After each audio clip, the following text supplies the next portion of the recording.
Hey guys, actually this video is for all the real estate investors out there who are stuck about what to do with their wholesale deals in case the deal doesn't close. Airbnb is one of my exit strategies.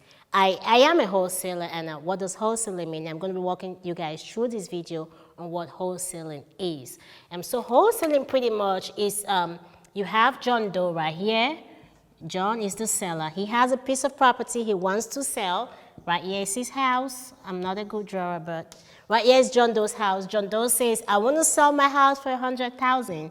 And he contacts you, and you guys agree on a price, right? And you were right here, Christy, and you say, sure, I will help you sell your house for $100,000. And you guys sign a piece of paper, which is pretty much a contract, and that is your equitable interest in that property. So you sign a contract and you agree for him to help him sell the house for $100,000. So this is your paper right here,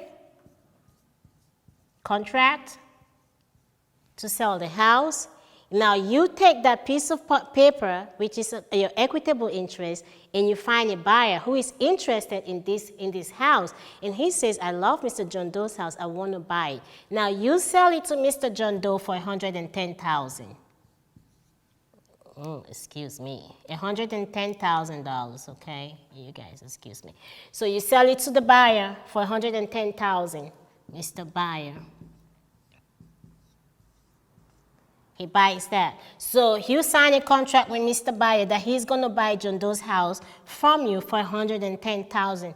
What's going to happen is Mr. Buyer is going to wire in $110,000 to the escrow account, and the escrow account is going to pay the seller his $100,000, and he's going to pay you for your equitable interest $10,000. Now that $10,000 is what goes to you, and that's pretty much what wholesaling is in a pretty simple, straightforward term. Now, one of the exit strategies, let's say Mr. Buyer decides, I don't want this house, okay? And you feel like you're stuck and you really want this property, but you want to get out of it. So you can use a couple of exit strategies. You can do seller finance, you can do long-term rentals, you can do short-term rentals, which is Airbnb, and which is what I do. So I pretty much take this property from Mr. Buyer, I buy this house from him, and I get this equitable interest of $10,000. I pay myself for that $10,000 already straight off from buying that house from him. And I put this property for Airbnb. I get a loan, hard money, private money loan, whatever the case may be, and I'm able to put this property as an Airbnb. It's a lot more easier this way, and I just wanted to throw this out there because sometimes, deals don't always go as the plan, and people are confused in what are the exit strategies for you to use.